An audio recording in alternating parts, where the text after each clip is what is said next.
Susuko live on Joy 99.7 FM. I mentioned earlier we'll be having a conversation with him this weekend. Ghana is blessed with his presence and hopefully his vocals because the EMY Africa Awards, the most prestigious event in Africa right now, is back. And this Saturday at the Grand Arena of the Accra International Conference Center, you get to see this brother work it out. Yeah, and deliver an amazing performance. I know you totally can wait. I can't wait. Very shortly, we'll have a quick conversation with him. Our drive chat is proudly brought to you by MTN. Everywhere you go. Access Bank, your number one remittance bank. Access Bank, more than banking. Rush Energy Drink keeps you going. Shelter Afrique Roof Zone, the builder's choice. You know, we all have those days when you're low on everything. Energy, time, cash, and even airtime and data. Well, that's why MTN Extra Time is an airtime and data advanced service that allows you to make calls or browse the internet even when you have insufficient balance. All you have to do is dial star 506 hash. Yep, that's it. Star 506 hash. Go through the prompts and select the amount of airtime or data that you need. It's really simple. Doing your favorite things on MTN means you don't get interrupted even when you're low on airtime or data. Terms and conditions do apply though. Gotta tell you. Now, are you looking to fight fatigue, boost your energy level, or simply enjoy a delicious chilled energy drink?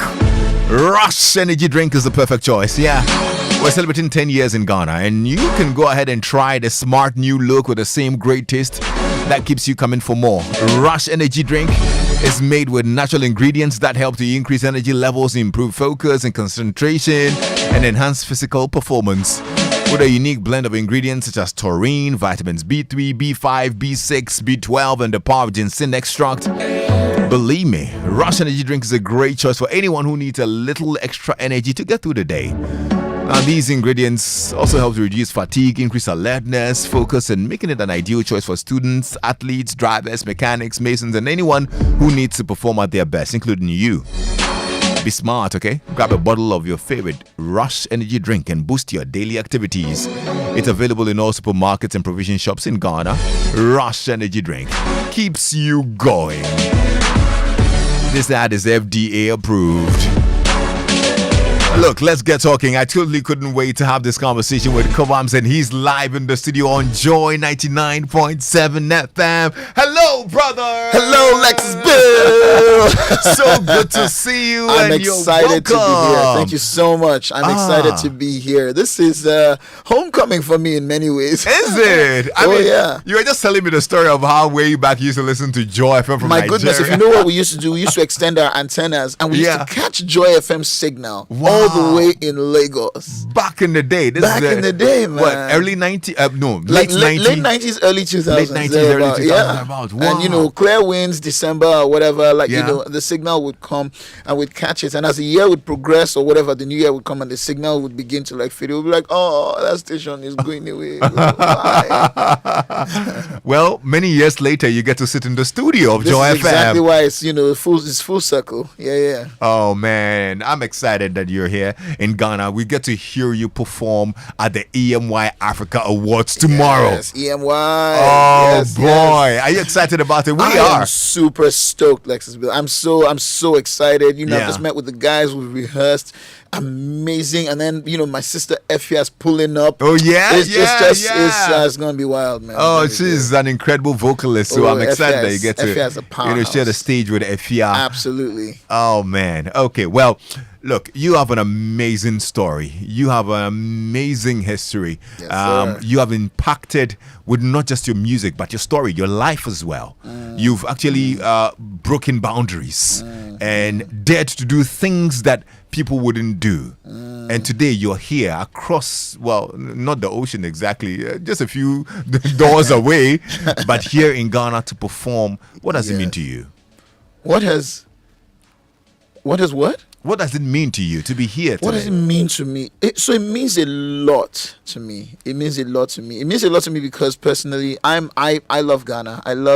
My music was heavily influenced by music out of this country. Is it? Yeah, a lot of Ramblers Dance Band, a lot of E.T. Mensah, wow. a lot of, you know, and then, you know, as it progressed, you know, a lot from Reggie Rockstone to Sarkodie to just everybody, Becca, Efia, obviously, Yeah. So there's a lot of there's history, Mm-hmm. there's history for me, and you probably don't know this, but at a certain time, a lot of the music teachers who actually taught formal and proper music in Nigeria, and helped to bring that standard to a certain level, were actually Ghanaians.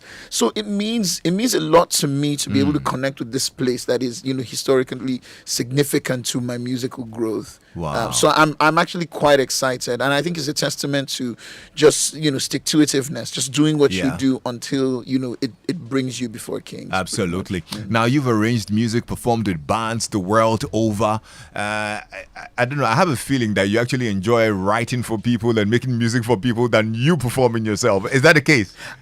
So yeah, there was a time when that was the case. Yes, I used to like to do things and then express things and then have other people try them out. But I think I got to a point where did I get frustrated? No, I just got to a point where I was like, you know what? If I can make them do it, I'm actually trying to show them how to do it, and I'm showing them so many times how to do it. That means that I can do it. So why don't I Yeah. just go out there and do it myself? But yes, I do enjoy writing. I enjoy arranging. I enjoy it very much. Which of the things you've done really are you proudest of? Oh wow! So that's like asking a parent which of their children they're most proud of. I've done a lot, and I think I've made music with all kinds. My goodness, Timmy Dakolo, Yeah. Asha, Yeah. Yemi Alade. I don't just a lot of people. A lot. I'm proud of all of them. I'm In proud of fact, everything. you're Yeah. very heavily credited for your work on Asha's album that has Jayla on, right? That is correct. That is correct. There you go. Joy 99.7 FM. I've used my 20s wisely. Oh, you were in your 20s then, huh? Oh yes, we're all in our 20s. I don't think we're wise enough to know what we were doing and the impact it would have, but I'm glad we did what we were doing. Yes. Yeah. How did the music journey start for you, though? So it's very interesting. I've always music has always been a part of me. Like I told you, my parents. Well, I didn't mention this. My parents played a lot of music. And like I said, some of it's including some of the bands I had mentioned. Yeah. And I just listened to a lot of that music, and then I try to make music with everything in the house. So from drums for storing water to the dining table, spoons, forks, knives, everything. I just made music generally, and I have like an encouraging family. Who would say this you're doing this right, and brothers who were great critics of Yeah. the music I would make. So it just progressed from there onto my primary school. I began to meet great people at Pacelli, and then secondary school I was always in the school band, just always working with good people and just progressing from there. So Yeah. I just soaked up the music around me. I think that's pretty much how it started. You've done all this and achieved all these heights through your visual impairment. Oh yeah.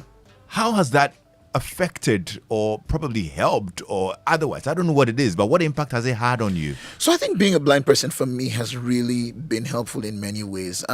For one, when I started out as a producer, you walk into the studio and the person who's about to make your record is a 16-year-old blind kid. You're probably thinking, did I save my money to come and blow it up like this? And so I think what that did was it made me want to prove myself. And so I worked maybe 3 or more times as hard as any other producer out there at the time.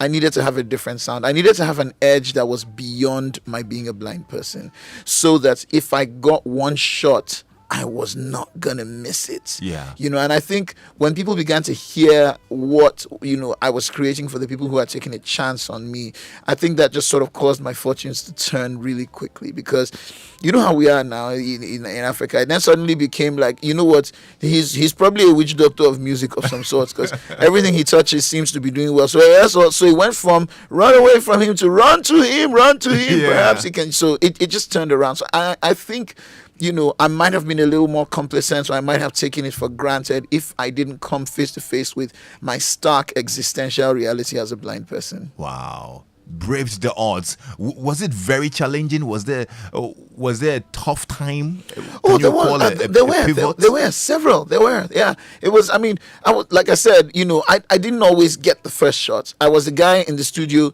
hearing someone else totally bungle it up and just thinking, man, if I could get my hand on that, what I would do to it, And sometimes it would be in the middle of a break. I'd go. So I've produced for all kinds of things. When I started making music, I produced without necessarily even getting paid because I just wanted to show that I could do it. I think that was the interest for me. Wow. It was important to show that I could do it. And the minute I got a chance to do it, man, I took no prisoners. Wow. Just, yeah.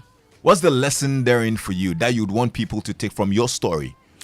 I think it's a number of things. I think one of them is stay with it. I stayed with it because the frustration didn't end in 1, 2, 3, 4, or 5 days, not in 1 year, not I just had to keep proving myself and proving myself and proving myself. So I think eventually people will get to know who you are. Yeah. So consistency, I think, is one thing I'd want people to take away from it. Another thing is, there are so many things that have been said, but there's a difference between what you are told and what you experience.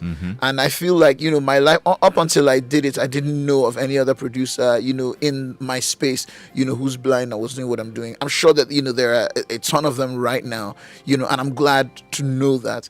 But, I'm just happy that I went beyond what I was told, which to some degree at some point in time was, are you sure you'll be able to do this? To actually experiencing it for myself and finding out, wait a minute, I can actually do this, So that's something else I think I want people to take away.